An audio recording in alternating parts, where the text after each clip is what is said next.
things about Lake Harriet spiritual community is we get 45-minute talks and presentations about really cool subjects. And Wes, being a master numerologist, has completed over 5,600 readings in his years. And when you first meet him, you get the feeling as if you've known him for a long time. He's wonderfully personable and seems to see people at the true heart level. Wes brings insight with him wherever he goes. And the good news is he figured out how to do this and can teach you to be a more insightful in each aspect of your life with numerology. His many gifts have changed lives as he shares his wisdom, insight, and sage advice. His strong communication skills connect at a heart level with individuals and teams. He's exercised these skills as a realtor and mediator for over 30 years, and over 30 years the same, leading meditations and teaching. Wes has helped many people understand the gifts and challenges that will show up in a relationship, personal and professional, so they will know what they are committing to in the future. Wes is based out of New Hope, Minnesota, and you can still find his events all around the country. You can go to his website and find his events and attend one. And after last time we spoke, I engaged quite a bit in your website and your app and really enjoyed it. You can find his website, weshamilton.com. And with that, Lake Harriet Spiritual Community, please help me welcome Mr. Wes Hamilton.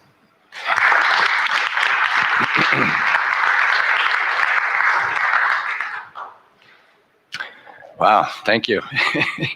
Sounds like I've been doing this a long time, and I have. I really like the title of this month's gathering here, the Everyday Sacredness. July is a 7-month in numerology, and July is all about remembering who you are. And we don't do that often enough.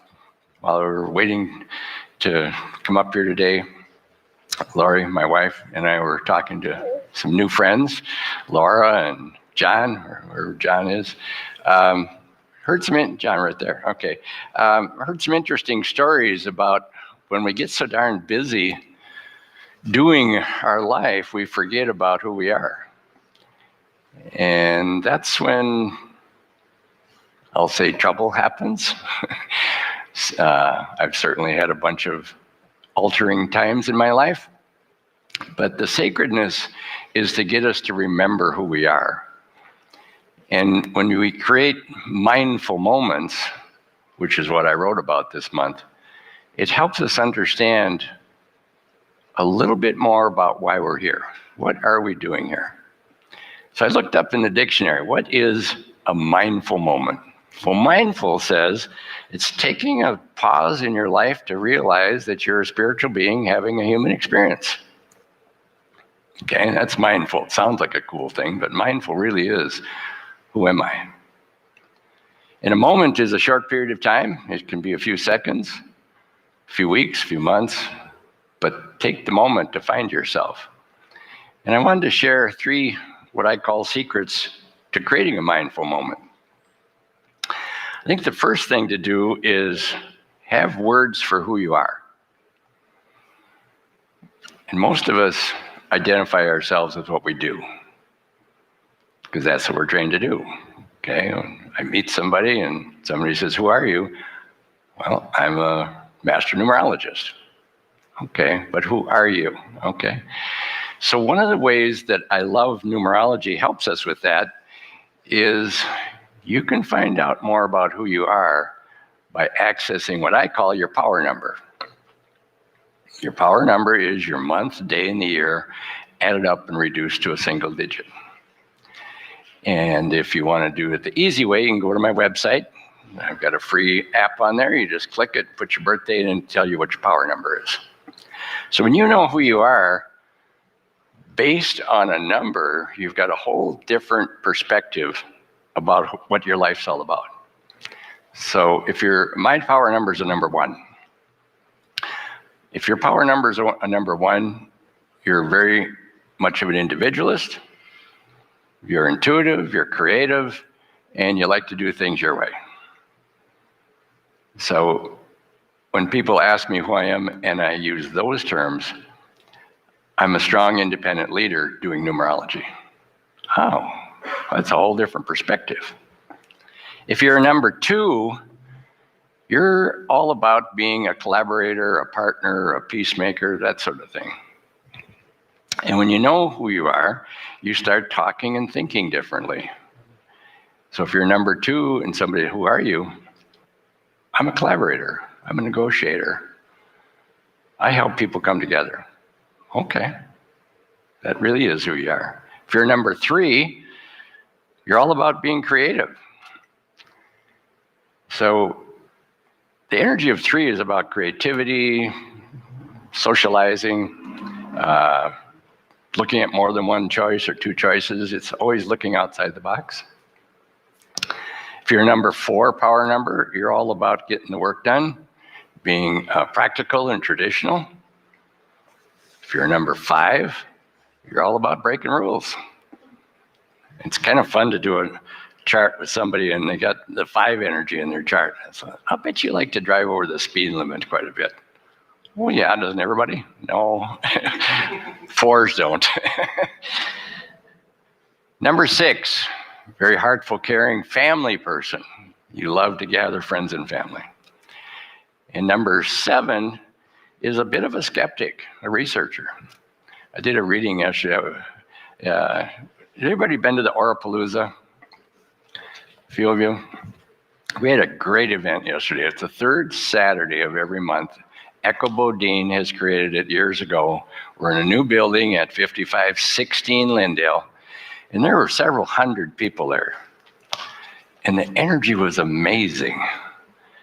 And I didn't know I could do this, but I did 18 individual readings during that day. And one of the guys, towards the end, was a 7. A lot of 7s in his chart. And he said, well, why do you think numerology works? Why? He says, yeah, you're right. I am a skeptic. So when you start looking at the numbers and can identify who you are, you show up more authentic. And if you're number 8, you're all about managing and organizing. So an 8 energy says, I'm a person who takes charge and makes things happen. Okay. If you're number 9, you're the humanitarian, you're the artist, the global thinker.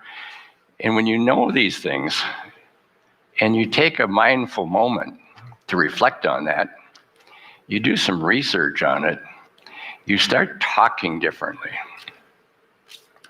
When you talk differently based from who you are, from an energy point, you become more authentic. Many people would be able, if they knew the different numbers, numerologists can do this in a heartbeat. Listening to a person for a few minutes, you know 2 or 3 of their numbers right away. So it's kind of fun. You do have a little bit of an edge when you see people and they're telling you one thing and you're hearing another thing. So the first thing I think the secret is get to know more about who you are. Find your power number. That represents 40% of who you are. That's a big number. 40%. 10% of it's based on your day of birth. And when you start to collaborate those 2 together, okay, so I'm power number 1, and I was born on the 16th, that's a 7. So now I'm a skeptical individual, confident leader. So you start thinking of yourself in a more complete understanding. Another thing that's important for you to learn about who you are is your heart's desire number. What's your heart always calling you to do? And it's kind of amazing because whenever I'm doing a reading and I come to the power number and I ask them, does that feel right? It's like, oh yeah, I've often thought about that. I didn't know if I could, but if I had my choices, if I could answer my dreams, that would be what it would be. It's a big piece of who you are. And that power number represents another 20% of who you are. So now we got 30% left to understand who you are 100%. It's your destiny. What are you here to do? What are you here to accomplish? What are you here to learn? What do you keep trying over and over again because you know you got to make it work, but it doesn't? That's your destiny number. And that comes from adding up the total digit numerology, the numbers of your name. So your name is about assigning a number to each letter in your name and then adding them all up. So that's 100% of who you are. And when you know who you are, all of a sudden you start taking a look at how are you living your life.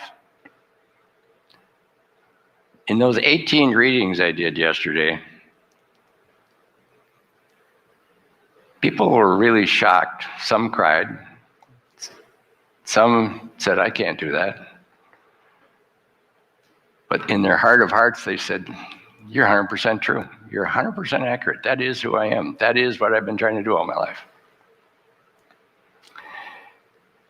And that is a very sacred moment when you find those answers. It's really good to have someone help you understand the answers because you can access all the numbers on the internet that you'd ever want to do. It's the interpretation that makes the difference. I know when I first met Lori when we weren't married, and she wanted to know what is that numerology thing you do, and so I printed up a little book and mailed it to her. She called me up, she said, what is this? I said, well, it's your life. Well, I don't get it. All right, I'll meet you for coffee. Well, then it started. Now we're married. She said, you're the first person that ever really knows who I am in my heart. You're the only one that has ever put words to who I believe I am. It's a big, big wake-up call. So that's the first secret, know who you are. The second secret is, once you know who you are, know what to be doing. And that doing energy is more than just showing up for work. I created an app a few years ago. I've updated it. It's going to be released pretty soon. And my philosophy with numerology is, who are you being and what should you be doing? Because those are the two things people want to know. Who am I and where am I supposed to be? What am I supposed to be doing? And the doing part gives you permission to try things you've only dreamed of. Sometimes when you see the doing number, which is your destiny, you'll say, well, I've always done part of that all my life. My destiny number is what they call a master number. It's a 22-4. And when I look at that, it's a very grounded energy. It's all about the earth. It's all about structure. It's all about building. It's what they call a master builder number.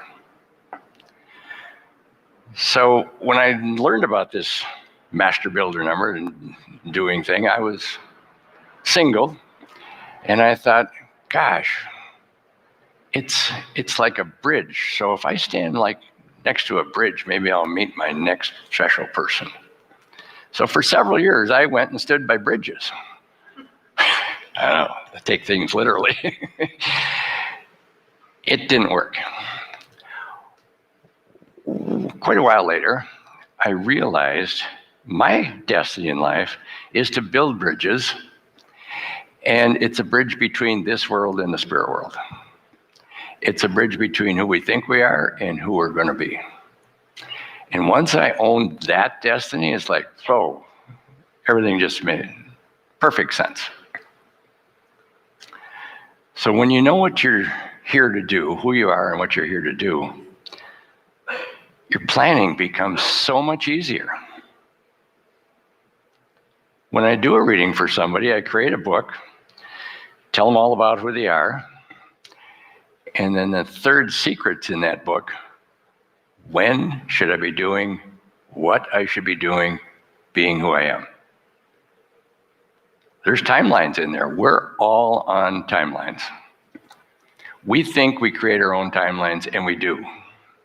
But coincidentally, when you look at the timelines in your life, your personal timelines, you're going to realize your intuition's been guiding you most of your life. And when I do a reading with somebody, I look back in their chart. Most of the people have heard about numerology, they don't know anything about it. And there's a little bit of a, yeah, it's probably same numbers for everybody. You know, you just make up stories. I had somebody tell me that yesterday. I'll bet you tell the same story to everybody. No. When you got your timelines and you look back in your life, I love to go back in life and say, well, in your early years, somewhere between birth and 25 to 35, this was probably going on in your life. Yeah, it was. That's exactly right. How'd you know that? Well, it's your timeline, it's your personal timeline. And it also shows what your challenge was during that timeline. And your challenge sometimes is the same as your focus. Oftentimes it's different. So when you can give somebody an idea and permission that this stuff is real, by looking at what they were doing 10 years, 20, 30, 40 years ago, they start to become a believer. It's really fun to look at the next timeline where they were either off on their own to make $1 million in their career, or they're raising a family, or they had health issues, or those kind of things. All of this stuff is laid out in your timelines. It's crazy. So when people know that, they ask me, well, how long am I going to live? I don't have that answer. It is interesting when I do look at people who have passed over, I look to see when that happened, and oftentimes there's portals, I think portals throughout our life that we can leave whenever we want to. I had a near-death experience.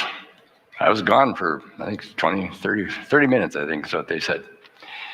And during that time, I went to the other side and I got to meet a bunch of people that I knew. They didn't look like you, they looked like energy images, but I knew them. And when I said, I'm gonna stay here, I really like this place. They said, no, you're going back too soon. So when I look back at my timelines, yeah, that was a portal for me to have a wake-up call. It was a 5 energy for me. My life was changing. It's like, wow. So it took about 6 months of me to create a sacred moment for me to heal. So I sat up in a chair for 6 months because I had ribs broken along my spine and it was not a pretty sight. But I had been working every day for 12 years without a day off, creating my fortune. And I was almost there. So that happened. That slowed me down a lot. But as the universe so watches over us, I was able to heal and get back on track and start working again. But I had forgotten what my 6 months of mindful moments were about. I tried to catch up instead of reorganize. So a few years later, another tragedy or a wake-up call happened. All that I had amassed, I got to file bankruptcy on. I owned and owed millions of dollars worth of real estate because that was my area of expertise.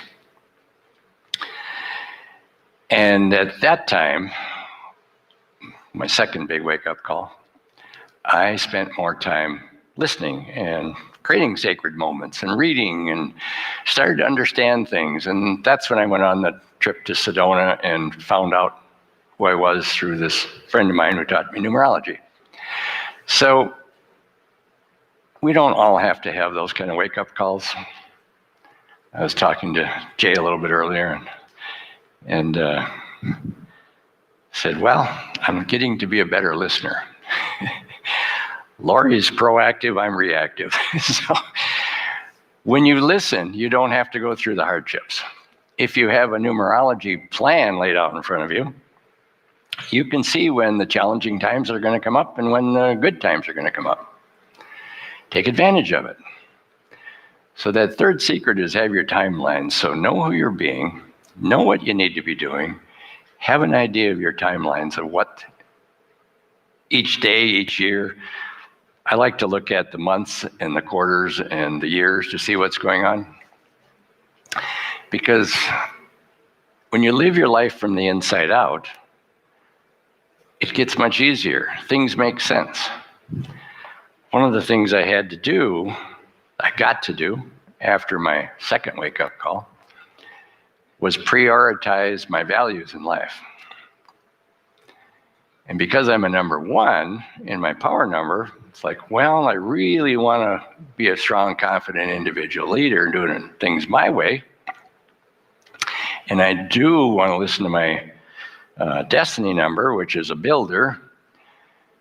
So I was doing that in the material world with real estate, helping lots of clients buy and sell houses and investing and setting up lots of financial plans for people to be successful. After my wake-up call of the bankruptcy, I looked at how could I do that from the inside? How can I recreate my life? So I spent some time thinking about my values, went on another retreat. I'm a great classaholic and retreataholic. I've been on every kind of retreat there can be. So I went on a retreat, and there was 3 people on that retreat, and asked every one of them individually, because I was really upset. I was a mad retreater. I had lost everything, and in a bankruptcy, you don't get to keep too much. I had a car worth $500. I had 3 mortgages on my house, and they were all due the next month. So I was pretty upset. So I asked each one of them, why do you think that had to happen? I was doing everything right. At least I thought so. And every one of them, without talking to each other, said the same thing. So you'd be here today. Huh. So another wake-up call.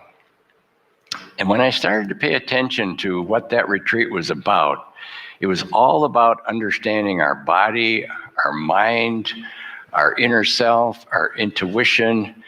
We spent 2 weeks in northern Minnesota on a 80 or 100 acre farm that's off the grid. They have no electricity from outside sources, water, they grow their own food. I mean, it's an amazing place. And we had to be blindfolded to get there, so they don't tell us where it is. So I have no idea where to send you. But it was an amazing retreat because we woke up early in the morning and we were taught things, and we go experience it. We were taught about the different foods. We were taught about how our bodies react to different foods. We taught each other massage. We taught each other pressure points with acupuncture. It was just an amazing course. And one of the things they taught us about is trust. The reason we don't do most of what we think we could do is we don't trust that it'll work. So they taught us trust. And what they had us do is a simple little exercise. Took some 4x6 cards, put a couple and drew a couple of handwritten pictures on there, colored them in with some words on it. Plain old simple thing. And that was really fun. So we had 3 of those. And then they said, well, now we're going to teach you about trust. So it was getting dark, and they talked to us about how you trust, how you listen to your intuition, how you are able to know things without knowing things. So we're like, wow, this is really cool. So what they did is they blindfolded us, spun us around a few times, led us out into this little, 10-acre pasture. It's all fenced in, fence post around it. And our assignment was, blindfolded, go out and find our 3 cards. And you could only look at your blindfold, pull it down, see if it's your card or not. So I started to remember, what did they teach us about trust? And I started to pay attention to what they were telling me about listening, sensing. Does this feel like my card? Does it feel like the colors I put on there? And I think I was able to find my 3 cards within about an hour. I was really excited about that because only like 2 or 3 in the room to come back to. Some of those people were still out there at breakfast. So it's a big thing, learning how to trust yourself and learning what do you do to trust yourself. Is it a gut feeling? Is it a sensing? Are you picking up energy from a color? Are you resonating with the words you put on there? And this happens all day long if you're creating that awareness, those sacred moments, those mindful times. So this particular month, July, is a 7 energy, and it's all about trust, intuition, reflection, going within to learn. And that's what I want everybody here to start paying attention to. We have so many gifts once you understand that we're riding around in a vehicle that's well designed to survive and thrive wherever you go. Does anybody watch Gaia.com TV?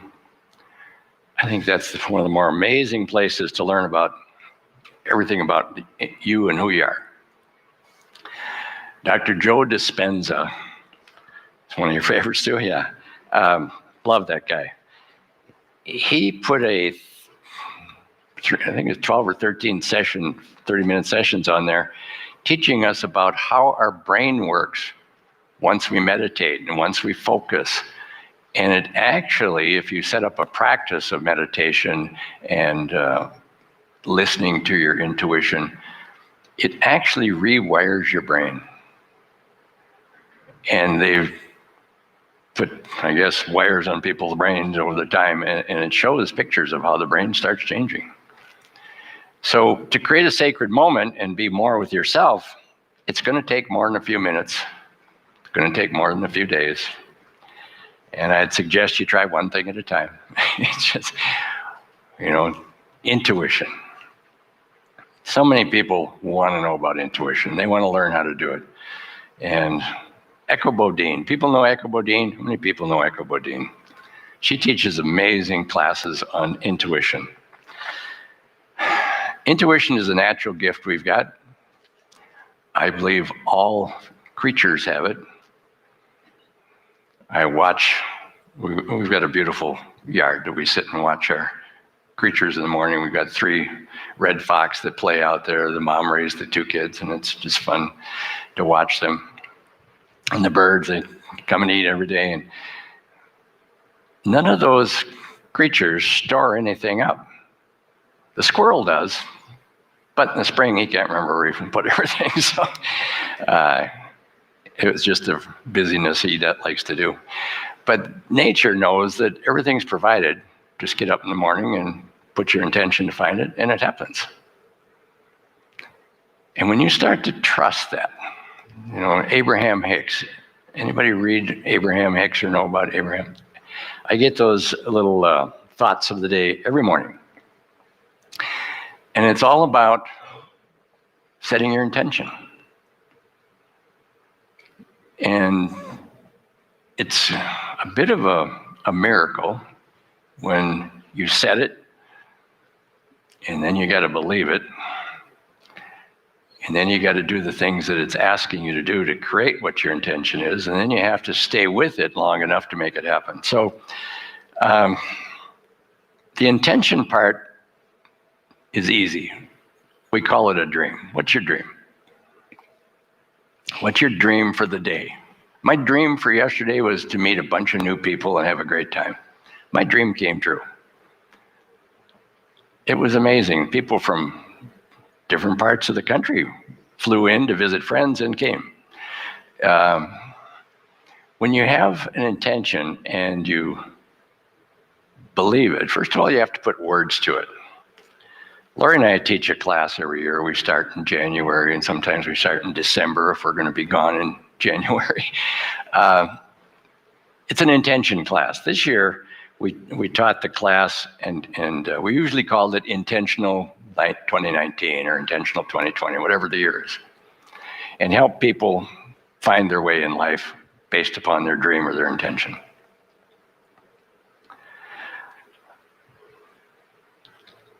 We had to change the energy in 2021 because everything had changed. So we listened to our intuition. We watched what was going on in our lives. So this year, the class is called Pivot Your Destiny. Your intention is you got to make some changes in life. And this particular year, 2021, is a 5 energy.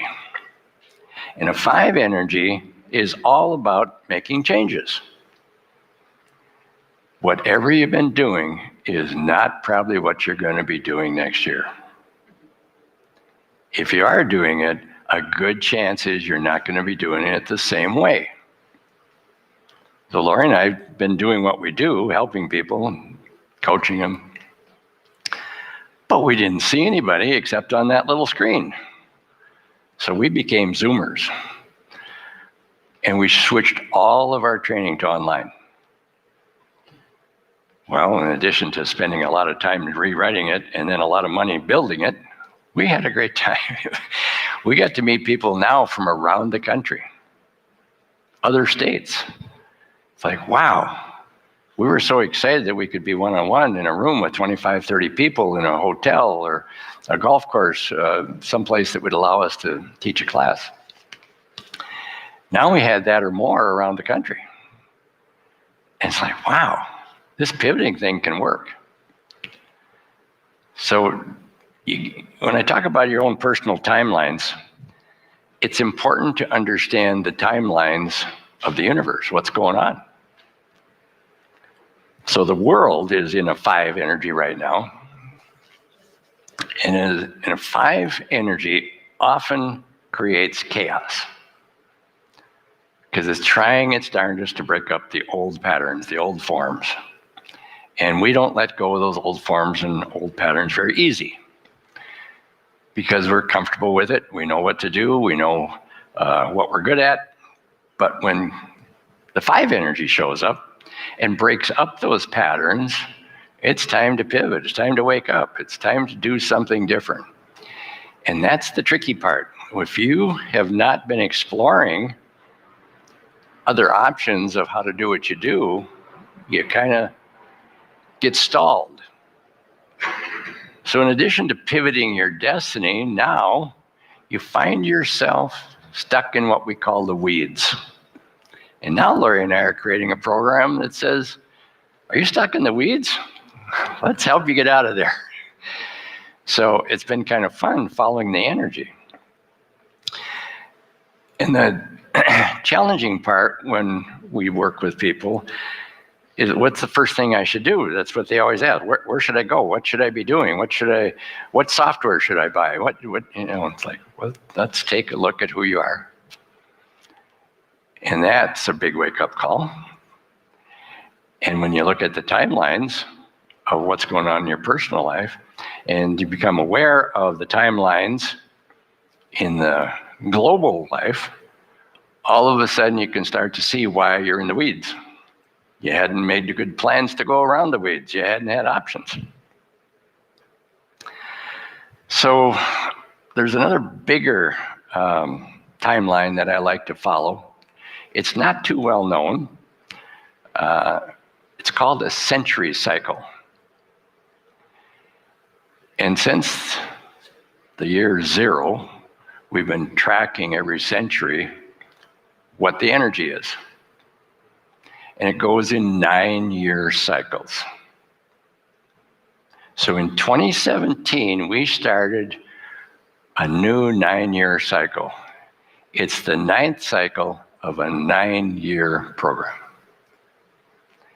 And a 9-year cycle that we're in that started in 2017 is the number 9, and the purpose of it is a couple different things. What do we hang on to? What do we want to keep in our life? And what do we need to let go of? it's also in that process teaching us how to be more of a humanitarian and get along with each other. So the chaos we have going on this year in the 5 energy is all about our beliefs, our attitudes. There's people that like a certain political party. There's other people that don't.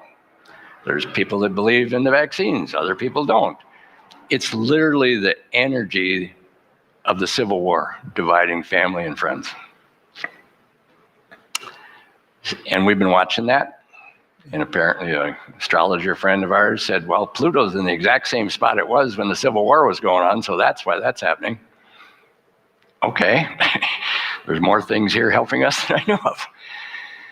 So when you start looking at the changes going on, and if you start paying attention to who you are and what you're being, these old beliefs might need to be adjusted. Maybe believing people from other countries don't belong in our country. Maybe the belief is when we go to another country, we're entitled to do what we want to do. It's like, that's not going to work anymore. And Lori and I love to travel. And we've loved to take people on retreats. We don't do it anymore because of the chaos and the craziness since 9/11. But Mexico has become one of our favorite spots. And we used to take people on retreats there and to Sedona, Arizona. And in Mexico, we'd hire a guide and take us back into the jungle and show us these ruins other people don't know about and do mindful meditations, those kind of things. And during those retreats, people would change their values. They'd change their thoughts. So if you need to go on a retreat this year to do that, I'd suggest you sign up and get it done. If you're going to do it at home by yourself, it's going to take a little more work because it's hard to coach ourselves. We've got all of our own arguments that says we're not going to do that. So I'm going to suggest this year and this month, look at, if you're going to consider sacred moments more often, what would that take for you to do that?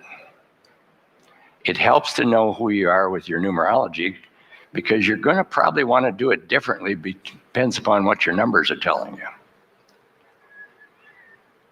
When you can create a sacred moment and discover more about who you are, and then look at your beliefs. Like Laurie and I, our belief was we have to rent a hotel room and create an amazing space for these people to learn. Well, we learned that we could do that without doing that. Okay, big pivot. There are some things you can do through the airways, either on Zoom or phone or quiet meditation, to learn how to talk with each other. Went to a retreat one time and learned how to do that. We chose partners. One person would, at a certain time, stare at a certain picture, like an apple, for 5-6 minutes, and then put it away. And then the next day, this person was supposed to be your partner, was supposed to see what that was. Uncannily, the person could see what it was most of the time. I tried practicing it with a friend of mine after I got out of the retreat, and it was in July, I remember that, and she's very intuitive, very psychic. So this is a good partner, I'm gonna teach you something. So I would do the apple or hold my dog, and she'd pretty go, well, I saw something with kind of like furry thing. Yep, that was my dog. So we did that, and then one night I forgot we were supposed to be doing it, and I was sitting in Edina on a friend of mine's roof watching the fireworks at the time we were supposed to be doing it. So the next day she called and she said, where were you? It looked like fireworks. When you start understanding all the gifts you have, it's amazing. You can't usually understand and create that awareness unless you get quiet, unless you find time for yourself. And people say, well, I'm too busy. And our conscious mind, the one that says stay busy, won't give us time to take, because that's a waste of time, because we've been raised to get your work done before you play, right? That's the golden rule. Well, our rule now is play first, and if there's any time left, get some work done. But you've got to find out more about who you are. It's really important. That's what July is about. So take time to meditate.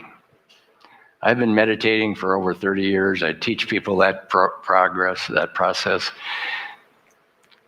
It's where you create that connection with yourself, that you're more than just this person that goes to work, raises a family, cuts the grass, paints the house, those kind of things.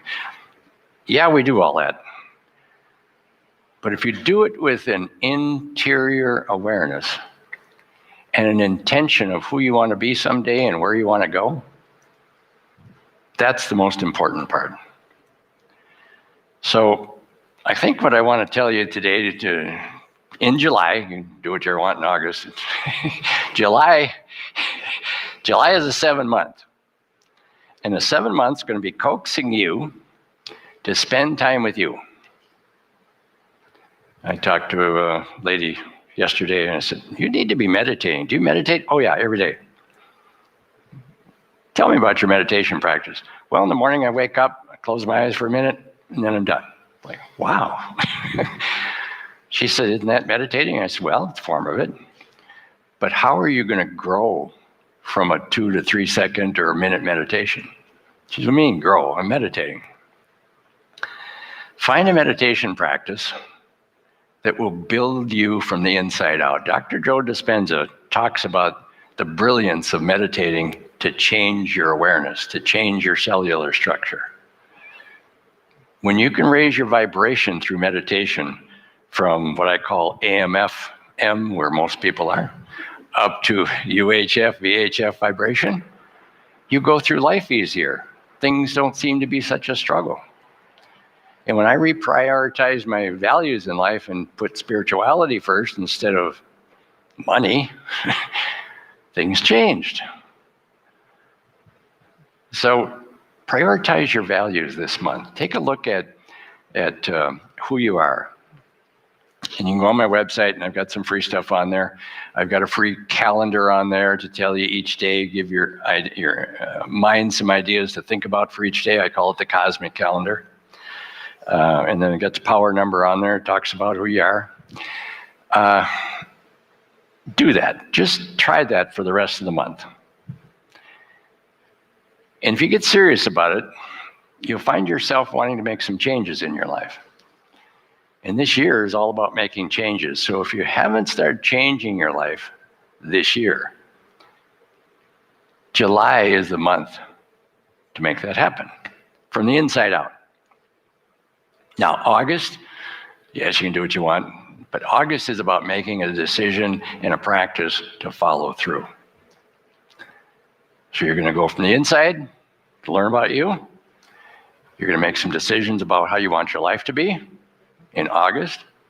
And then in September, you're going to let things go, because that's a let go month. And in October, you start things brand new. So hopefully today, I've just given you a little bit of inspiration to look inside to find out who you are. Because when you figure that out and have words for it, you become amazing to yourself and others. You get that glow about you, like, what are you doing? So thank you for listening. It's been a great time sharing time with you, and hope to see you again maybe next year. Thank you.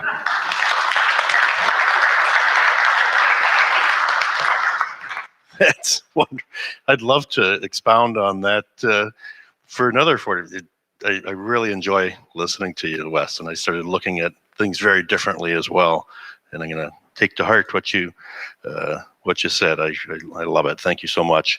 This is when Lake Harriet does our offering. We're a church. We get members. We pay for everything, and it's a wonderful, wonderful place. But first, I would ask you to remember that you're down in Paradise. Farmers Market every Sunday. Lake Harriet Band Shell. Elvis tribute at 2 today. Right? There's always stuff going on.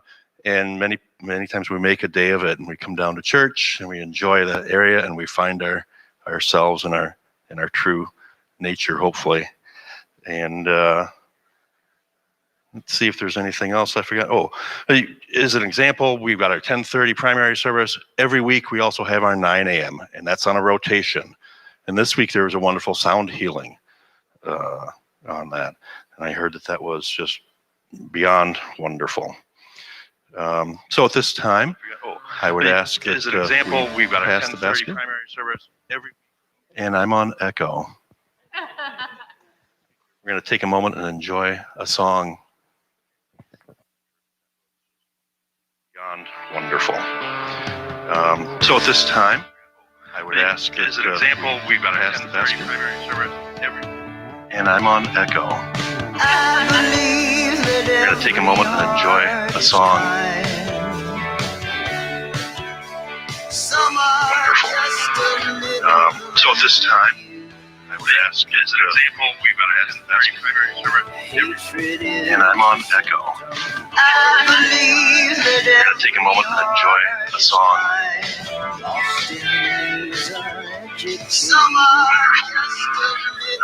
So at this time, I would ask as an example, we've got our 10:30 primary service and I'm on echo. We're going to take a moment and enjoy the song.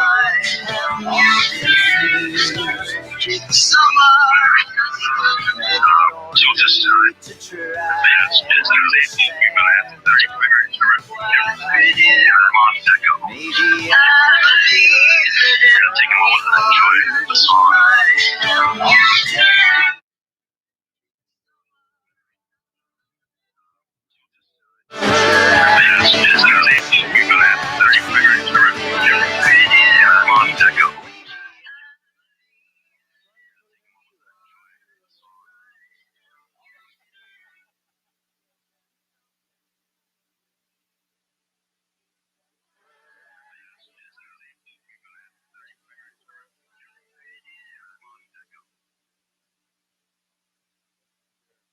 God's perfect love flowing through me blesses and multiplies all that I give, all that I receive, and all that I am. Thank you. Okay, I got my laughing yoga in this morning, which I've also learned about through Lake Harriet. But as we like to do, let's make a circle around the middle section here. We're going to join hands, and Wes is going to have a parting message for us for our beautiful day.